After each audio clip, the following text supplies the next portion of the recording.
بہت بھیانک دور سے ہم گزر رہے ہیں، بہت بھیانک دور سے گزر رہے ہیں، اور اس میں قصوروار مرد بھی ہیں۔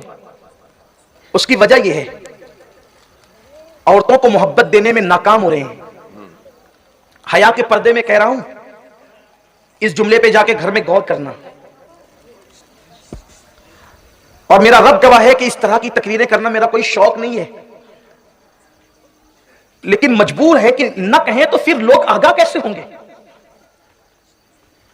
دلہن کو 6 مہینے نہیں ہوتے، ہاتھ کی مہندی نہیں چھٹتی، وہ طلاق کا مطالبہ کرتی، پاگل تھوڑی ہے وہ۔ تم محبت دینے میں کہیں نہ کہیں کمزور ہو رہے ہو۔ کیوں؟ شادی سے پہلے گندی فلمیں دیکھی، اپنی ہاتھوں سے اپنی جوانی کو ضائع کیا، محبت دینے میں ناکام۔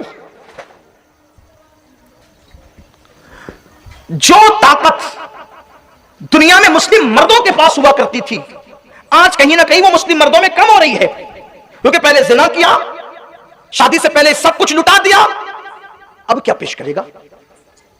خود لذتی میں ہاتھوں سے سرمایہ کو ضائع کر دیا، اب کیا پیش کرے گا؟ اسی لیے پوری دنیا میں کل سب سے زیادہ کوئی پسندیدہ مرد تھا تو وہ مسلمان مرد ہوا کرتا تھا۔ کیوں؟ اس لیے کہ وہ پیار بھرپور دے پاتا تھا، اور پیار سے مراد صرف یہ نہیں کہ جملے کہے یا پیسے دے یا خرچہ دے یا لباس دے، یہ اصل پیار نہیں ہے۔ کسی کی جو ہے وہ روح کی پیاس کو سیراب کر دینا، ختم کر دینا، اصل پیار یہ ہے۔ اگر بیوی کو تسکین ہو جائے شوہر سے تو وہ جھوپڑے میں بھی سکون کے ساتھ گزارا کرنے کے لیے تیار ہو جاتی ہے۔ اور ایک بات آپ سے کہہ دوں، دنیا میں جو نامردی بڑھ رہی ہے، اور کھول دوں، اس کی سب سے بڑی وجہ کثرت سے داڑھی منڈانا ہے۔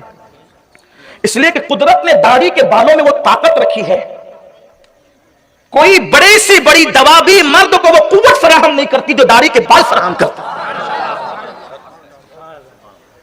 سروے کر لیں آپ، میں کوئی بے حیائی کی بات کرنے کے لیے نہیں بیٹھا یہاں، لیکن اپنے مذہب کی بات کروں گا، کیونکہ حق بیان کرنے میں نہ اللہ شرم فرماتا ہے، نہ اللہ حیا فرماتا ہے، نہ اس کا محبوب حیا فرماتا ہے۔ گناہ کرنے میں شرم ہے، حق بولنے میں شرم نہیں ہے۔ یہ جو نامردی بڑھ رہی ہے نا، مردوں کا کام ہے، مردوں کی زینت ہے داڑھی، مردوں کی زینت ہے داڑھی۔ لوگ داڑھی کو بہت نام رکھتے رہے، بہت نفرت کی نظر سے دیکھتے رہے، لیکن آخر بال سفید ہونے کے بعد بھی لوگ وہیں آئے، آنا تھا وہیں آئیں گے، جوانی میں نہ آئے بڑھاپے میں تو آئی ہے۔ ہاں لوگ، یہ اور بات ہے کہ بیچارے جب اس قابل نہ رہے تب اس دروازے پر آئے، آ گئے۔ داڑھی کی بڑی فضیلت ہے، چہرہ جہاں نورانی ہوتا ہے وہاں دل بھی نورانی ہوتا ہے۔ خدا جانے سنت مصطفیٰ کا پاور کیا ہے، سنت مصطفیٰ میں قوت کیا ہے، سنت مصطفیٰ میں طاقت کیا ہے، کہ جو اس کا پابند ہو جائے اس کو بڑی برکتیں ملتی ہیں۔ تو میں یہ عرض کر رہا تھا کہ کہیں نہ کہیں ہم محبت دینے میں کمزور پڑ رہے ہیں، ناکام ہو رہے ہیں۔ اس لیے اس وجہ یہ ہے کہ جب بھوک ایک دسترخوان پہ نہیں مٹے گی آدمی کی تو وہ دوسرے دسترخوان پہ جائے گا، چوری چپکے جائے گا۔ اگر ایک دسترخوان پہ بھوک مٹ جائے، کوئی بیوقوف تھوڑی ہے آبرو کو خطرے میں ڈالنے کے لیے۔ اس لیے اس طرف بھی توجہ ہونی چاہیے۔ یہ گندی فلمیں تباہ کر رہی ہے، گندی فلمیں دیکھنا اچھا لگتا ہے، اس کا انجام بڑا بھیانک ہے۔ بہرحال رونا کہاں تک رویا جائے، دکھڑا کہاں تک پیش کیا جائے، جو بات میں کہنے چلا تھا وہ یہ کہ ایک ایک جملے کے اندر آپ کو کچھ نہ کچھ پیغام ملے گا، لیکن توجہ سے سننا بہنوں کی بھی۔ لیکن اپنی بہنوں سے یہ بھی کہتا ہوں کہ اللہ نہ کرے اگر کسی کے ساتھ یہ حادثہ پیش آ جائے کہ روح کی تسکین نہیں ہو پا رہی ہو، تو اسے چاہیے کہ وہ صبر سے کام، آبرو کا سودا نہ کرے۔ حضرت سیدنا امام یافعی رحمت اللہ تعالی علیہ، بہت بڑے بزرگ امام یافعی، یہ حضور غوث پاک کے مرید کے مرید ہیں۔ کچھ لوگوں نے کہا 2 واسطے سے غوث پاک کے مرید ہوتے ہیں، کسی نے کہا 1 واسطے سے غوث پاک کے مرید ہوتے ہیں۔ انہوں نے غوث پاک کے دیکھنے والوں کو دیکھا ہے، امام یافعی۔ ان کی بڑی شور آفاق کتاب ہے، اس میں انہوں نے ایک واقعہ لکھا ہے، اور وہ واقعہ میں اپنے الفاظ کے جامع میں مختصر کر کے بیان کرتا ہوں۔ 2 دوست تھے، آبرو کی حفاظت کرنے والوں کو اللہ کیا انعام دیتا ہے، جو اپنی آبرو کی حفاظت کرے، غربت میں، تنگ دستی میں، پریشانی میں، اللہ اس کو انعام کیا دیتا ہے۔ 2 دوست تھے، اس میں سے ایک دوست کو اللہ نے یہ کرامت دی تھی کہ اگر وہ دوست جلتی ہوئی انگار میں ہاتھ ڈالتا تو آگ اس کے ہاتھ پہ اثر نہیں کرتی، جلتی ہوئی آگ میں وہ ہاتھ ڈالتا تھا، آگ اثر نہیں کرتی۔ اور یہ واقعہ اتنا معتبر ہے کہ امام یافعی نے لکھا، اسی لیے یہ اس کے معتبر ہونے میں کوئی شک ہی نہیں۔ انگار میں ہاتھ ڈالتے، آگ اثر نہیں کرتی۔ بھئی یہ چیز تو بڑی تعجب خیز تھی، تو دوسرے دوستوں نے کہا یار تیرے ہاتھ پر آگ اثر نہیں کرتی، اس کی وجہ کیا ہے؟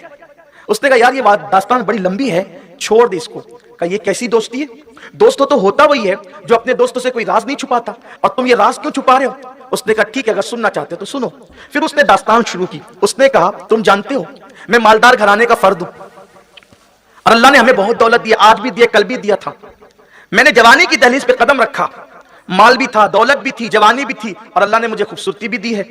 تو میری جوانی کا شروعاتی جوانی کا واقعہ ہے کہ میں گرمیوں کے موسم میں جبکہ ہواؤں میں خشکی تھی اور خشک اور ٹھنڈی ٹھنڈی ہوائیں جب چل رہی تھی تو میں اپنے گھر کی ٹیرس پر چہل قدمی کر رہا تھا، اور چاند پورے آب و تاب کے ساتھ 14ویں رات کا چمک رہا تھا۔ اس چاندنی رات میں جبکہ میں بہت مخمور بھی تھا اور مسرور بھی تھا، جوانی کا عالم تھا، شادی نہیں ہوئی تھی، ابتدائی جوانی تھی، میری نظر سامنے کی ٹیرس پر پڑی تو میں نے دیکھا ایک خوبصورت لڑکی، حسن کی ملکہ۔ اگر میں اس کو اپنے ذوق کے مطابق علامہ ارشد القادری کے قلم کی روشنی میں اس کا حسن بیان کروں تو میں اس کو یوں کہہ سکتا ہوں کہ اس کا چہرہ ہندوستانی شاعری کے مطابق بنارس کی صبح کی طرح تھا، اور اس کے بال متھرا کی شام کی طرح، اس کا چہرہ، اس کے رخسار ایسے لگتے تھے جیسے کسی جھیل کے اندر ابھی کوئی کنول مسکرایا ہو، اس کے ہونٹ دیکھ کر ایسا لگتا تھا کہ جیسے گلاب کی پنکھڑیاں ابھی کوئی مل کر کے گیا ہو، بالوں کو دیکھ کر یوں لگتا تھا کہ سنبل کا پودا ابھی کسی کھیت کے اندر اپنی پتیوں کو بکھیر دیا ہو، وہ چلے تو یوں لگتا تھا کہ جیسے ہرن چوکڑی بھر رہی ہے، اور اگر وہ خرام ناز کرے تو یوں لگے کہ جیسے ساون بھادوں میں مور اپنے پنکھ کو کھول کر کے جو ہے وہ مستی کے اندر جھوم رہا ہو۔ اتنی خوبصورت وہ لڑکی، اتنی حسین وہ لڑکی، اور اس پر طرفہ قیامت یہ کہ 14ویں رات کا چاند، اس کی دودیا دودیا روشنی میں اس کا چہرہ یوں لگتا تھا کہ جیسے جنت کی حور زمین پہ اتر آئی۔ میرے شریر نفس نے مجھے کہا اتنی خوبصورت لڑکی تیرے گھر کے سامنے رہتی ہے، تجھے خبر نہیں؟ دیکھو میں نے کہا تھا کہ لڑکیاں گھر میں پلتی تھی، پڑوسی کو پتہ نہیں ہوتی، اتنے پردے کی پابند تھی۔ اب وہ ٹیرس پر چلی گئی، کسی کی نظر پڑ گئی، اسے خیال ہی نہیں کہ رات میں کوئی ٹیرس پہ چڑھ بھی سکتا ہے۔ ایسے میں وہ کہتا ہے کہ میرے شریر نفس نے کہا اتنی خوبصورت لڑکی تیرے گھر کے سامنے رہتی، تجھے خبر نہیں؟ اٹھ، جوانی کا فائدہ اٹھا، دولت کا فائدہ اٹھا، اور اس کے خوبصورت جسم کو اپنے لیے آلہ کار بنا لے۔ میں نے فوری طور پر اس لڑکی کو کہا کیا تو اپنے جسم پر مجھے قابو دے سکتی ہے؟ لڑکی نے جواب دیا اللہ سے ڈر، اللہ کا خوف کر، جوانی کے نشے میں اللہ کو ناراض نہ کر، کوئی دیکھے نہ دیکھے اللہ دیکھ رہا ہے۔ یہاں ایک مفکر کا خوبصورت جملہ یاد آتا ہے، لذت کے لیے گناہ مت کر، لذت کے لیے گناہ مت کر، لذت چلی جائے گی گناہ باقی رہ جائے گا۔ لڑکی نے مجھے ڈرایا اللہ سے، لیکن مجھ پر شیطان غالب تھا، مجھ پر نفس غالب تھا۔ بالآخر میں لڑکی کے پیچھے چلتا رہا، پڑا رہا۔ میں نے اس کو کہا اپنی پوری دولت تیرے قدموں پہ نثار کر دوں گا، اپنی دولت کا انبار تیرے قدموں میں لگا دوں گا، تیری ہر بات کو پوری کروں گا، تیرے ہر سوال کو پورا کروں گا۔